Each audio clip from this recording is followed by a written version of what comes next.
உங்ககிட்ட ஒரு simple question கேட்குறேன். உங்களுக்கு வாட்ஸ்அப்லயோ, டெலிகிராம்லயோ guaranteed return daily profit VIP trading group link இந்த மாதிரி உங்களுக்கு என்னைக்காச்சும் ஒரு மெசேஜோ இல்லாட்டி லிங்கோ வந்திருக்கா? அப்படி வந்திருந்துச்சுன்னா இந்த வீடியோ உங்களுக்கானது தான். ஏன் அப்படின்னு யோசிக்கிறீங்களா? இந்த வாட்ஸ்அப்லயும் டெலிகிராம்லயும் தான் maximum number of financial scam நடக்குது. அதை பத்தி தான் வீடியோல டீட்டெயிலா பார்க்குறோம். வணக்கம் மக்களே, நான் ராஜ்குமார் பாரதி. இந்த channel Rajkumar Bharathi D course. நம்ம டே டு டே லைஃப்ல அதிகமா யூஸ் பண்ற ஆப்ஸ் பாத்தீங்கன்னா ஒன்று வாட்ஸ்அப்பா இருக்கும், இல்லை டெலிகிராமா இருக்கும். நம்ம ஃப்ரெண்ட்ஸ், ஃபேமிலி, ஆஃபீஸ் இது எல்லாமே பார்த்தீங்கன்னா இந்த ரெண்டு ஆப்ஸை சுற்றி தான் இருக்கு. அப்போ இருக்கும்போது நம்ம என்ன பண்றோம்னா, இந்த ஆப்ஸ்ல வர மெசேஜஸ்ல நம்ம சில டைம் ப்ரெஷர்ல என்ன பண்றோம்னா, படிச்சு பார்க்காமலே ஓப்பன் பண்ணி பார்க்கறது, அதுல இருக்க ஏதோ ஒன்று கிளிக் பண்றது, இல்லாட்டினா ஏதோ ஒரு வீடியோ வந்திருந்தாலோ பிடிஎஃப் வந்திருந்தாலோ ஒழுங்கா படிச்சு பார்க்காமலே அதை டவுன்லோட் பண்றோம். ஸோ இதெல்லாம் என்ன ஆகும்னா, நம்ம ரிஸ்க் வந்து நமக்கே தெரியாம நம்ம கொண்டு வரோம் நம்ம லைஃப்குள்ள. ஸோ இந்த மாதிரி ஒரு விஷயமும் இருக்கு. நெக்ஸ்ட் பாத்தீங்கன்னா, இதுல ஏதாவது ஒரு மெசேஜ் வந்திருக்கும் போது ஓகே ட்ரஸ்டா தான் இருக்கும் அப்படின்ட்டு நினைச்சுக்கிட்டு நம்ம பண்றோம். இப்போ யாரோ ஒருத்தவங்க கியூஆர் அனுப்புறாங்க கூட அது என்ன ஏதுன்னு விசாரிக்காம அதுல பே பண்றோம். ஸோ இதெல்லாமே பாத்தீங்கன்னா நம்ம ஆட்டோமேட்டிக்கா நம்மளே ஒரு ஸ்கேமர்ஸ் கிட்ட மாட்டிக்கிறோம். ஸோ இதெல்லாம் பாத்தீங்கன்னா மோஸ்ட் எங்க நடக்குது, வாட்ஸ்அப்லயும் டெலிகிராம்லயும் தான்.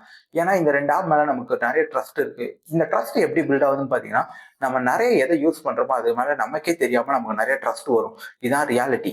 எனக்கு ஒரு டவுட், ஏன் ஸ்கேமர்ஸ் எல்லாரும் இந்த வாட்ஸ்அப்போ டெலிகிராமோ யூஸ் பண்றாங்க? அவங்க யூஸ் பண்றதுல பாத்தீங்கன்னா அவங்ககிட்ட ஒரு அபிஷியல் வெப்சைட்டோ பேங்க் ரிலேட்டடோ எதுவுமே இருக்காது. அப்படி இருக்கும்போது எதுக்கு அவங்க வாட்ஸ்அப்பே டெலிகிராம் யூஸ் பண்றாங்க? உங்களுக்கு ஏதாவது ஒரு ஐடியா இருக்கா? ஃபர்ஸ்ட் அண்ட் மெயின் ரீசன் பார்த்தீங்கன்னா ஈஸியான ஆக்சஸ். இப்போ நான் வாட்ஸ்அப்லையோ டெலிகிராமையோ அக்கௌண்ட் கிரியேட் பண்ணணும்னு நினைச்சேன்னா என்கிட்ட ஒரு சிம் கார்டு இருந்தாலே போதும். அது வரப்போற ஓடிபி மட்டும் தான் அதுக்கான ஆத்தென்டிகேஷன் மெக்கானிசம். மிச்சி எதுவுமே கிடையாது. அது மட்டும் இல்லாமல் பார்த்தீங்கன்னா இந்தியாவில் ஒரு சிம் கார்டு வாங்குறதுக்கு ஒரு ஆதார் ப்ரூஃபோ இல்லாட்டி ஏதோ ஒரு டீட்டெயில்ஸ் இருந்தாலே போதும். அதை வச்சு என்னால் வாங்க முடியும். அந்த டீட்டெயில் பற்றி எந்த தான் இருக்குன்னு அவசியம் இல்லை, வேற யார்தா கூட நான் வச்சு வாங்க முடியும். இப்படி இருக்கும்போது இதுக்கு வந்து எந்த ஒரு கேரண்டியுமே கிடையாது. ஸோ அதனால எனக்கு ஒரு இதெல்லாம் ஒரு 5 மினிட்ஸ் இருந்தாலே போதும், என்னோட வாட்ஸ்அப் குரூப்போ அப்படி இல்லாட்டி டெலமுறை குரூப்போ கிரியேட் பண்ணிட முடியும். அதனால தான் பார்த்தீங்கன்னா ஸ்கேமர்ஸ் எல்லாருமே இந்த வாட்ஸ்அப்போ டெலிகிராமோ யூஸ் பண்றாங்க. நாளை பின்ன ஏதாவது இஷ்யூ ஆயிடுச்சுன்னா கூட அவங்க டெலிகிராமையும் வாட்ஸ்அப்பையும் டீஆக்டிவேட் பண்ணிட்டு போயிடுவாங்க. ரெண்டாவது முக்கியமான ரீசன் பார்த்தீங்கன்னா ட்ரஸ்ட் ஃபேக்டர். நம்மள நிறைய பேருக்கு ஒரு கெட்ட பழக்கம் இருக்கு. நம்ம கிட்ட ஏதாவது ஒரு மெசேஜ் ஃபார்வர்ட் பண்ணாங்கன்னா அது என்னன்னு கூட படிச்சு பார்க்காம நம்ம ஒரு 5 பேருக்கு அதை ஃபார்வர்ட் பண்றோம்.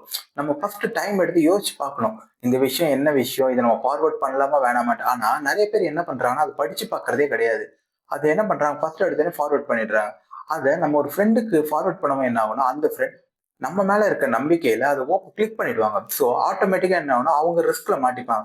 ஸோ எப்போதுமே நமக்கு எந்த மெசேஜ் வந்தாலும் நம்ம படிச்சு பார்த்துட்டு அது கரெக்டா இருக்கா இல்லையான்னு பார்த்துட்டு தான் ஒருத்தர் ஃபார்வர்ட் பண்ணணும். இப்போ நான் என் ஃப்ரெண்டுக்கு ஃபார்வர்ட் பண்ணிட்டேன். என் ஃப்ரெண்ட் என்ன பண்ணுவான் தெரியுமா? ஓகே ராஜ்குமார் அனுப்பியிருக்கான், அப்ப ஏதாவது கண்டிப்பா இம்பார்ட்டண்டா தான் இருக்கும் அப்படின்ட்டு அவன் போய் கிளிக் பண்ணுவான். இப்போ ஆட்டோமேட்டிக்கா அவன் என்ன நினைப்பான்னா, ஓகே இது ஏதோ ஒரு வேலிடானதான் போல அப்படின்ட்டு ட்ரஸ்ட் ஆனதுதான் அப்படின்ட்டு அவன் போயிட்டு அதுல ஏதாவது ஒரு விஷயத்த பண்ணிடுவான். பிகாஸ் நம்ம ஒருத்தருக்கு ஃபார்வர்ட் பண்ணும்போது அது கூட சேர்ந்து ட்ரஸ்ட்டும் தான் நம்ம ஷேர் பண்றோம். பிகாஸ் அந்த பர்சன் வந்து இந்த லிங்கை வந்து பார்க்க மாட்டாங்க, அனுப்பின பர்சனை தான் பார்ப்பாங்க. ஸோ ராஜ்குமார் மேல இருக்க ட்ரஸ்ட்லயே அந்த லிங்கையும் அவங்க ட்ரஸ்ட் பண்ணி கிளிக் பண்ணிடுவாங்க.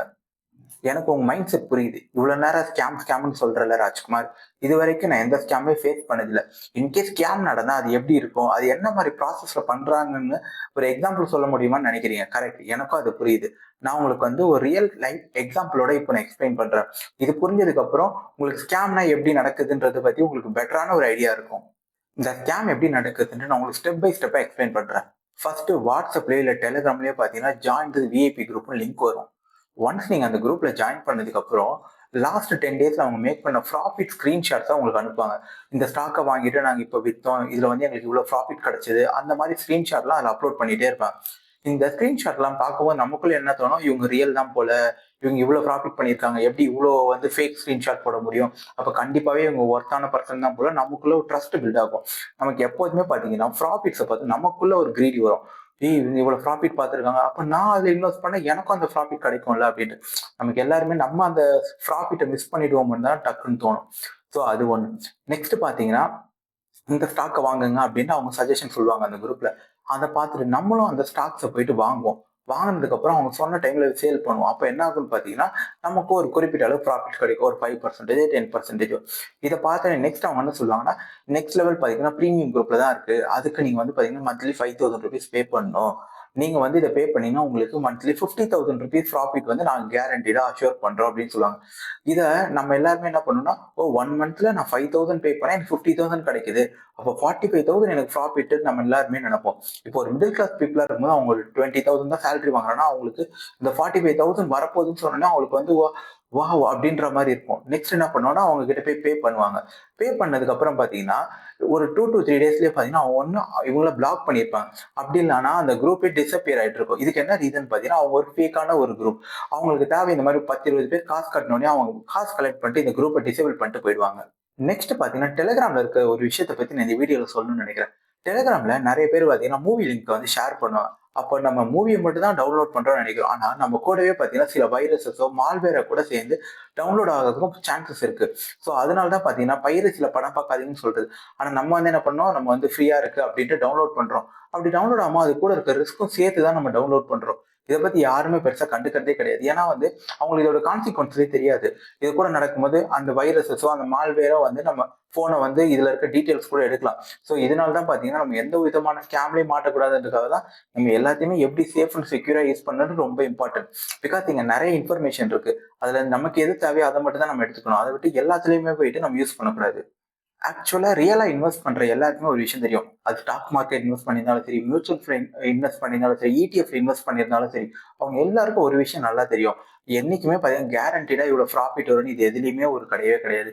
நெக்ஸ்ட் பாத்தீங்கன்னா இதுல எதுலயுமே பாத்தீங்கன்னா இந்த ஒரு ஷார்ட் டியூரேஷன் இவ்வளவு பெர்சன்டேஜ் ஆஃப் ப்ராஃபிட் வரும். அந்த மாதிரி எந்த ஒரு விஷயமே எதுலயுமே கிடையாது. நெக்ஸ்ட் பாத்தீங்கன்னா டெய்லி ப்ராஃபிட்லாம் எதுலையுமே இல்லை கிடையாது. அதே மாதிரி வந்து ஈஸியா இதுல எல்லாம் மணி சம்பாதிக்கலாம் அப்படின்னு சொன்னா அது பெரிய பொய். பிகாஸ் ஏன்னா நீங்க ஸ்டாக் மார்க்கெட் இன்வெஸ்ட் பண்ணாலும் சரி, இல்லாட்டி மியூச்சுவல் ஃபண்ட்ஸ்ல இன்வெஸ்ட் பண்ணாலும் சரி, நீங்க அதுக்கு முன்னாடி பெரிய ரிசர்ச்சே பண்ணணும். அப்படி பண்ணா மட்டும்தான் உங்க மணியே ஃபர்ஸ்ட் சேஃபா இருக்கும். நீங்க இதுல ஏதாவது ஒரு விஷயத்துல தப்பா இன்வெஸ்ட் பண்ணீங்கன்னா நீங்க லாஸ் ஆகிறதுக்கு நிறைய சான்சஸ் இருக்கு.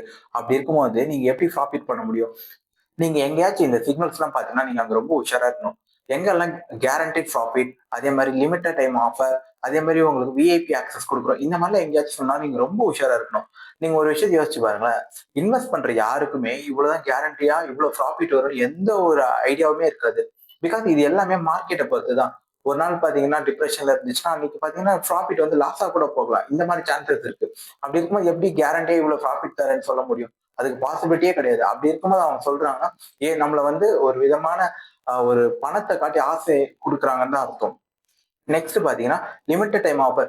நம்ம மைண்ட் எப்போதுமே பாத்தீங்கன்னா ஐயோ நம்ம இதை மிஸ் பண்ணிடுவோமோன்றதுல பாத்தீங்கன்னா ரொம்ப குறியா இருக்கும். அதனாலதான் பாத்தீங்கன்னா இந்த மாதிரி சிக்னல்ஸ் எல்லாம் நம்ம பார்க்கும்போது ஓகே நம்ம போய் இதுல இன்வெஸ்ட் பண்ணலாம் அப்படின்னு ஆட்டோமேட்டிக்கா நம்ம பிரெயின் பாத்தீங்கன்னா இன்டியூஸ் பண்ணும். இதனாலதான் பாத்தீங்கன்னா நம்மள டெம்ப் பண்ற மாதிரி லிமிட்டட் டைம் ஆஃபர் இந்த மாதிரி விஷயத்துல அவங்க பெருசா போஸ்டர் மாதிரி ஒட்டியிருப்பாங்க. நெக்ஸ்ட் பாத்தீங்கன்னா விஐபி லான்ச் ஆக்சஸ், இந்த மாதிரி விஐபி ஆக்சஸ் சொல்லியிருப்பாங்க. இது நல்லா யோசிச்சு பாருங்களேன். உங்களுக்கு நான் விஐபி ஆக்சஸ் தரேன்னு சொல்றாங்க. அந்த குரூப்ல 200 பேர் இருக்காங்க. 200 பேர் பே பண்ணும்போது இப்ப 200 பேருக்கு விஐபி ஆக்சஸ். அப்படி இருக்கும்போது நல்லா யோசிச்சு பாருங்க. எல்லாருக்கும் தெரியும்ல. இப்ப நான் எனக்கான இன்வெஸ்ட்மெண்ட் நான் மட்டும் தான் முடிவு பண்ண முடியும். இப்படி எல்லாருமே ஒரே விதமான இன்வெஸ்ட்மெண்ட் பண்ணும்போது எப்படி கண்டிப்பா ஒரு ப்ராஃபிட் இருக்கும் நம்ம எதிர்பார்க்க முடியும்? சோ இதெல்லாம் என்ன தெரியுது? அவங்க நம்மள ஸ்கேம் பண்ண போறாங்க. ஆனா நம்ம அதுக்கு தெரியாம இந்த பண ஆசையில என்ன பண்றோம்னா நம்ம எல்லாரும் போய் இன்வெஸ்ட் பண்றோம். சோ இங்க இருக்க எல்லாருமே அந்த ஆசை தான்.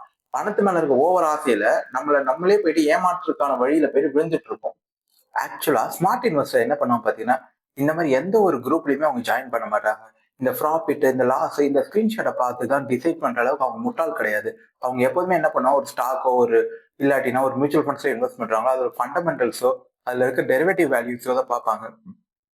நெக்ஸ்ட் இந்த மாதிரி ஸ்கிரீன்ஷாட்டை பார்த்து டிசைட் பண்ணும்போது என்ன ஆகும்னா நம்ம வந்து ஒரு எமோஷனல் டிசிஷன் தான் எடுப்போம். ஓகே அவங்களுக்கு இது ப்ராஃபிட் வந்திருக்கு அப்ப நமக்கும் வர சான்சஸ் இருக்குன்ட்டு எமோஷனல் டிசிஷன் தான் எடுப்போம். எப்போதுமே இன்வெஸ்ட்மெண்ட்ல எமோஷனல் டிசிஷன் எடுக்கவே கூடாது. இப்போ நான் வந்து ஷார்ட் டியூரேஷன்ல ஒரு நல்ல ப்ராஃபிட் வரும்னு எதிர்பார்க்கறேன்னு வச்சுக்கோங்களேன். அதுக்கு பேர் இன்வெஸ்ட்மெண்ட்டே கிடையாது. அதுக்கு பேர் கேம்பிளிங். ஸோ யாருமே இந்த லாங் டேர்ம்ல இன்வெஸ்ட்மெண்ட் பண்றவங்க யாருமே இந்த கேம்பிளிங்ல இன்வால்வ் ஆக மாட்டாங்க. அவங்களுக்கு தெரியும் இந்த 6 மந்த்லயோ இந்த 1 இயர்லயோ பாத்தீங்கன்னா இவ்வளவு எக்ஸ்பெக்ட் ப்ராஃபிட் வரும்னு சொன்னாங்கன்னா அதெல்லாம் நம்ப மாட்டாங்க. பிகாஸ் அவங்களுக்கு தெரியும். ஏன்னா அவங்களுக்கு எல்லாருக்குமே ஒரு எக்ஸ்பீரியன்ஸ் இருக்கு.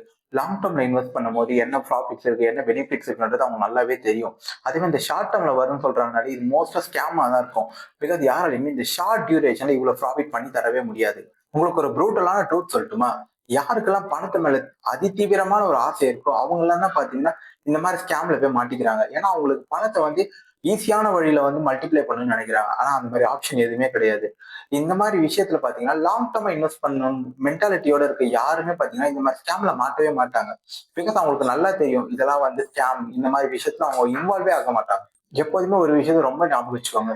வாட்ஸ்அப்ல வந்தாலோ, இன்ஸ்டாகிராம்ல வந்தாலோ, டெலிகிராம்ல வந்தாலும் உங்க மணிக்கு நீங்க தான் ரெஸ்பான்சிபிலிட்டி. அதனால எதுல வந்தாலும் பாத்தீங்கன்னா அது ரிசர்ச் பண்ணாம இல்லாட்டி ஒரு யார்கிட்ட வந்திருக்குன்ற ஒரு கரெக்டான ஒரு விஷயம் தெரியாத வரைக்கும் அது எதுலயுமே இன்வெஸ்ட் பண்ணாதீங்க. அது எதுலயுமே போயிட்டு லிங்க் வந்து கிளிக் பண்ணாதீங்க. இந்த வீடியோ யூஸ்ஃபுல்லா இருந்தா இப்பயே ஒரு லைக் பண்ணுங்க. அப்படியே இந்த வீடியோ உங்க ஃப்ரெண்ட்ஸ்க்கும் ஃபேமிலிக்கும் ஷேர் பண்ணி மறக்காம இந்த சேனலை சப்ஸ்கிரைப் பண்ணிடுங்க.